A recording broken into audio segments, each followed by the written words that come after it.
ever get the feeling like when you're looking at fantasy worlds that Native American cultures, they get treated like one thing, you know? Like there's not a lot of variety. Yeah, it's like they took all the spices and just used, like, salt. Exactly.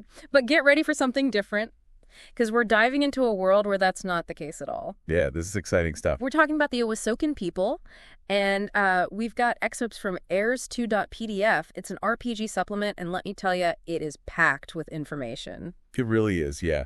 There's so much to unpack. But for me, the good stuff starts with a bang, a cataclysm. Okay, set the scene for us. Imagine a storm, but not just any storm. A storm so powerful it merges worlds. Whoa. Okay, so we're talking like reality-bending stuff here. Exactly, and that's how the Awasokan came to be. Think about it.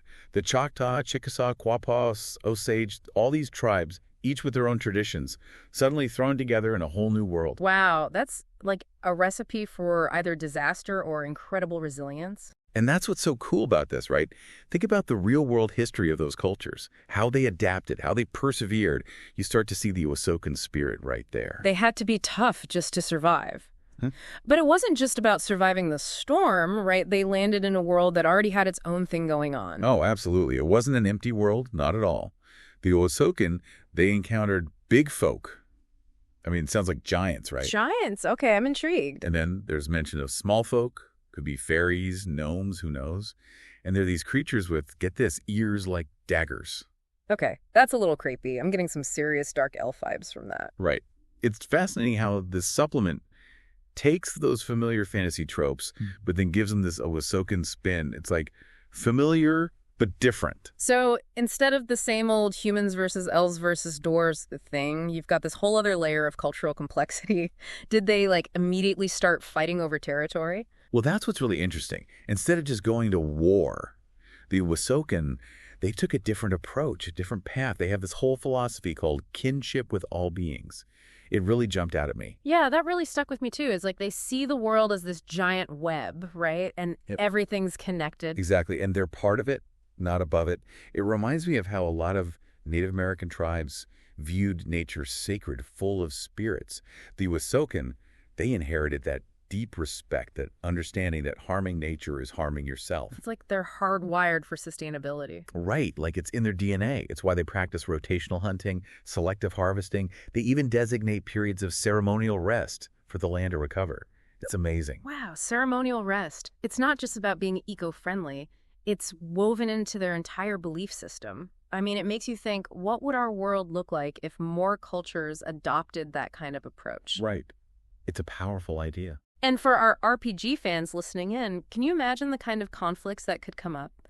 Like, imagine the Awasokan encountering, I don't know, some logging company just clear-cutting a forest. Oh, man, that would be an intense encounter for sure. And speaking of interesting encounters, we've got to talk about their leadership structure because it's not what you'd expect. I mean, they have chiefs for everyday stuff, which makes sense. But then there's this whole council of elders. Oh, and don't forget about the exile. That one really threw me for a loop. It's like they purposely chose someone to be the devil's advocate, to challenge all their assumptions. Not exactly what you'd expect in a culture that's all about unity and harmony, right? It's counterintuitive for sure, but that's what makes it so cool, so clever. The Awasokan, they understand that even when you're striving for consensus, for unity, you need different perspectives to keep you in check. You need someone to ask the tough questions. So the exile is like a living reminder to never take harmony for granted, to keep challenging your own biases. Exactly. They're not afraid of a little healthy disagreement. It's like they've built a system to challenge their own biases, which is honestly kind of brilliant. But this whole thing about diverse perspectives, it makes me wonder how that actually plays out in their everyday lives. Like, what does that look like? Well, think about it this way. If you believe everything around you has a spirit like the trees, the rivers, even the rocks, then suddenly your world is full of voices. It's not about humans being in charge, not at all. It's about listening to all those voices, learning from them. It's like nature isn't just a backdrop to their lives, it's an active participant. It's part of the conversation. Exactly. Their villages, for instance, they're not separate from nature. They're built right into it, and they prioritize sustainable materials for everything. Their homes, their tools, their clothes. Okay, so we're not talking about Awasokan skyscrapers and shopping malls then. More like villages that blend right in with the environment. which actually makes me think about their arts and crafts. This document mentions totem carving and beadwork, and it doesn't sound like we're talking about just, pretty decorations. Oh, you are so right. Forget pretty decorations. Imagine this. You're walking through an Awasokan village. Every totem you see, it's not just wood and paint. It's a guardian imbued with the spirit of an ancestor, maybe a powerful animal, and they're placed very deliberately, strategically, to protect the people. So it's like a whole other layer of meaning on top of the craftsmanship and the stories those totems could tell, right? Oh, absolutely. Like, can you imagine? Each one is like a window into their history, their beliefs. It's living history passed down through generations. And speaking of history and tradition, what about the beadwork? I'm picturing these insanely intricate patterns, like a secret language woven into their clothing. You're getting it. You're getting it. That's exactly right. It's like a visual language, Each color, each pattern, it means something. It might tell a story or celebrate an achievement or maybe even reflect a certain spiritual belief. It's amazing. It's like wearing your identity, your history for everyone to see.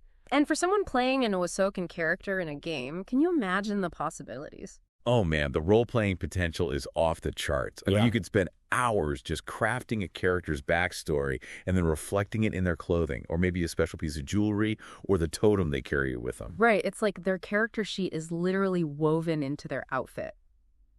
Okay, so speaking of character options, we talked about the Sakahuna before, these spiritual leaders who get their power from nature.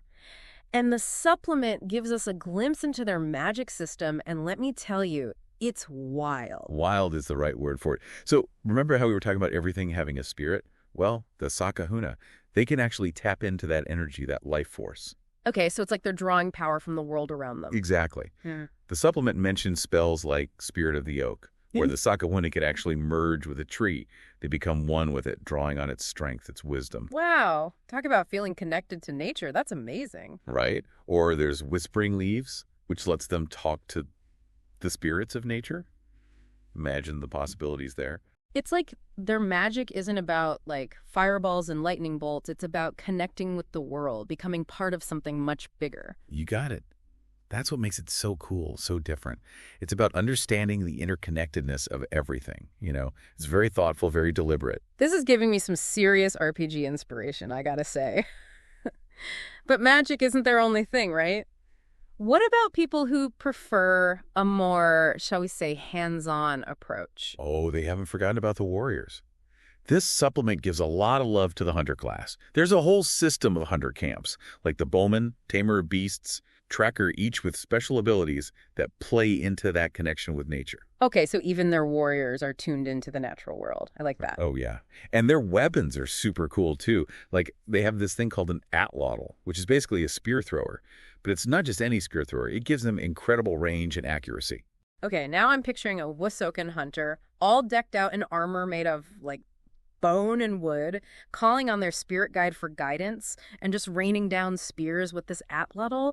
Talk about a unique character build. Okay, now I'm picturing an Awasokan hunter, all decked out in armor made of, bone and wood, calling on their spirit guide for guidance, and just raining down spears with this atlatl. Talk about a unique character build. But even the most hardcore warriors need some downtime, right? What do the Awasokan do to unwind, to have a good time? Well, I don't think they're hitting up the karaoke bar after a long day, if that's what you mean. For the Awasokan, storytelling is huge GE. And it makes sense, right? Think about it. For cultures that revere their ancestors and see the world as this living storybook, a good tale, it's the ultimate entertainment. So more fireside stories under the stars than a night out at the tavern? Exactly. But it's more than just entertainment. It's deeper than that. The storyteller, they hold a special place in Awasokan society. They're the keepers of history, of tradition. It's like education and entertainment rolled into one. Exactly. Yeah. Don't forget the spiritual aspect, too. It's all connected. Oh, and the supplement also mentions some games they play, like stick dice. And they have athletic competitions that really test their skills, their connection to nature. So they definitely know how to have fun, but it's all rooted in their values, their worldview. I like that.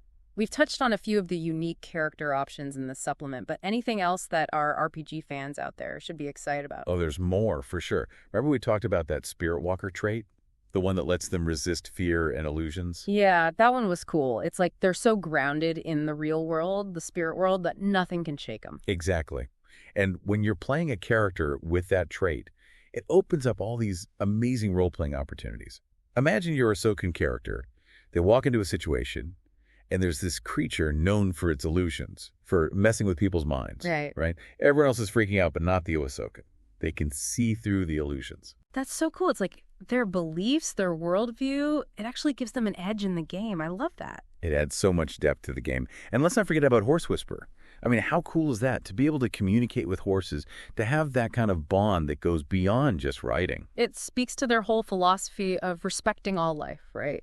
Even the creatures that we might not always understand. This has been such a fascinating deep dive. We've only scratched the surface of the Awasokan people and what makes them so unique. Any final thoughts for our listeners before we wrap up? You know, what I love most about all this is that it's about more than just a cool RPG supplement. The Awasokan, they give us this whole new way to think about fantasy, about our relationship with nature, about the power of community, of tradition. And I think what really resonates with me is that the supplement doesn't shy away from the complexities. This is a people forged in the fires of change, a people who found strength in their unity and their resilience. It makes you wonder, what can we learn from them? What would our world look like if we, even in the face of challenges, approach things with that same reverence for nature, that same respect for different viewpoints? It's a powerful thought to end on, for sure. So for all you listeners out there, next time you're building a fantasy world or even just creating a new RPG character, take a page from the Awasokan.